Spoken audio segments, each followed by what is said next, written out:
अभ्यर्थी 1000 गलतियां करें, सर्टिफिकेट्स में तरह तरह की गलती करें, बोले कि मेरा ये गलती हो गया, मुझसे ये गलती हो गया, मुझे और मौका मिले, मुझे और मौका मिले। और इतनी गलतियों के बावजूद भी जब वो आयोग से ये अपेक्षा करने लगे कि हम तो टाइमली रिजल्ट दे दें और अगर हमें विलम्ब हो रहा है तो हम भ्रष्टाचारी हैं, अगर हम OMR में विलम्ब से अगर कर रहे हैं तो भ्रष्टाचारी हैं। नमस्कार, मैं हूं अनुकुल तिवारी और आप लाइव सीरीज देख रहे थे कि बीपीएससी शिक्षक भर्ती परीक्षा में chairman Atul Prasad step by step हर चीज बता रहे हैं कि पहले ऐसा हुआ, फिर वैसा हुआ, फिर वैसा हुआ, और साफ कह दिए कि अगर अभ्यर्थी बहुत बार गलती करे तो चलता है, हम थोड़ा सा लेट कर दें तो हम भ्रष्टाचारी हो जाते हैं। और सीटेट के मामले पे भी क्या कुछ कहा है अतुल प्रसाद ने, आप वो सुनिए। और आप सब लोग अवगत हैं, आज हम लोग का एक बहुत बड़ी उपलब्धि हुई है हम लोग की। TRE अध्यापक भर्ती परीक्षा का परिणाम हम लोग चरणबद्ध तरीके से घोषित कर रहे हैं। और आपने देखा होगा कि कल हम लोगों ने लगभग 16 विषयों का परीक्षाफल घोषित किया और आज भी एक वेबसाइट पर एक आ चुका है, एक पॉलिटिकल साइंस का, और आने वाले समय में हम लोग 1-2 दिन में सभी परीक्षाफल घोषित कर देंगे। थोड़ा मैं इसकी पृष्ठभूमि में आप लोगों को कुछ बातें बताना चाहूँगा।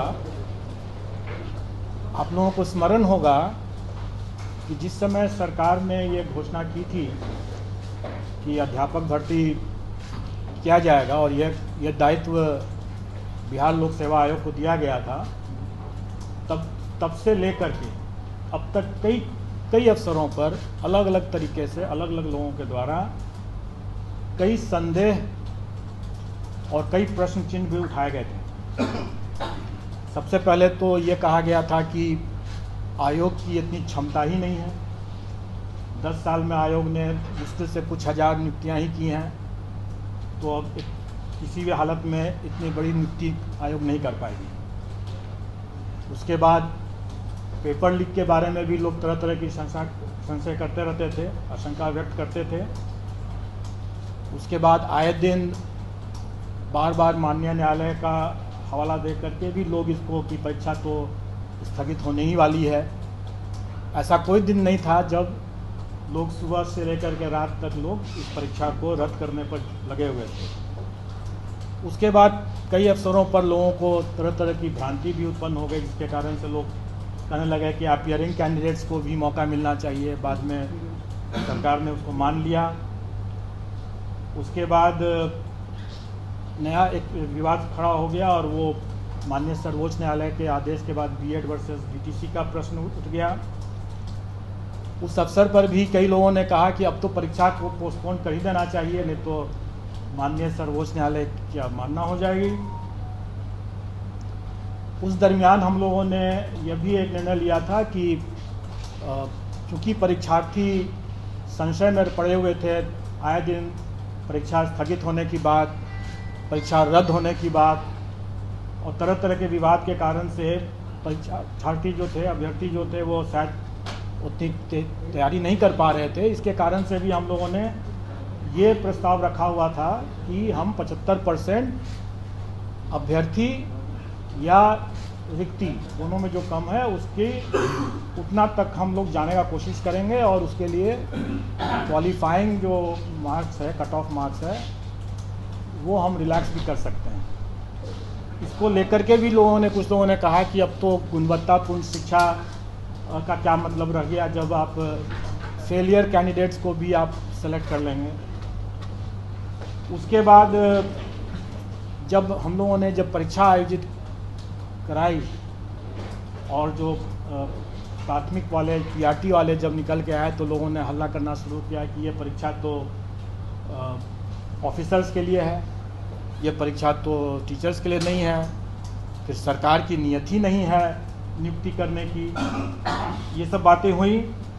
उसके बाद जब हम लोग OMR शीट नहीं अपलोड कर रहे थे तो लोगों ने उसके लिए मांग करना शुरू किया कि OMR शीट क्यों नहीं अपलोड हो रहा है। जब ये बताया गया कि कई अभ्यर्थियों ने OMR में अपना रोल नंबर या सब्जेक्ट कॉम्बिनेशन या बुकलेट सीरीज़ गलत लिखा है, उसके हम लोग क्रॉस वेरिफिकेशन कर रहे हैं। तब उस पर लोगों ने कहना शुरू किया कि आप लोग OMR में करेक्शन कर रहे हैं, मैनिपुलेशन कर रहे हैं, और तरह तरह की शिकायत होने लगी। उसके बाद डॉक्यूमेंट वेरिफिकेशन के स्तर पर भी लोगों ने कहना शुरू किया कि क्यों डॉक्यूमेंट वेरीफाई करा रहे हैं, वगैरह वगैरह। एग्ज़ाम में तो लोग कह ही रहे थे कि जब परीक्षा फल ही नहीं देंगे तो परीक्षा कराने का क्या मतलब है, बाराती और दूल्हा की बात भी कह रहे थे।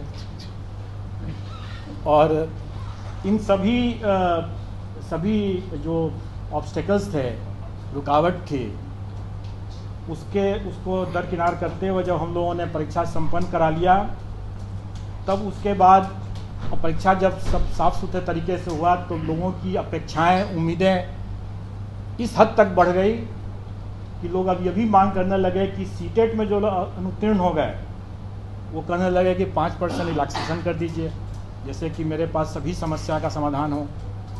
वो भी मेरे ही अधिकार क्षेत्र में लगता है कि जैसे है। या TRE में भी लोग पता नहीं कैसे लोग 5% अतिरिक्त रिलैक्सेशन की बात करने लगे। उसके बाद अभ्यर्थी 1000 गलतियां करें, सर्टिफिकेट्स में तरह तरह की गलती करें, बोले कि मेरा ये गलती हो गया, मुझसे ये गलती हो गया, मुझे और मौका मिले, मुझे और मौका मिले। और इतनी गलतियों के बावजूद भी जब वो आयोग से ये अपेक्षा करने लगे कि हम तो टाइमली रिजल्ट दे दें, और अगर हमें विलम्ब हो रहा है तो हम भ्रष्टाचारी हैं।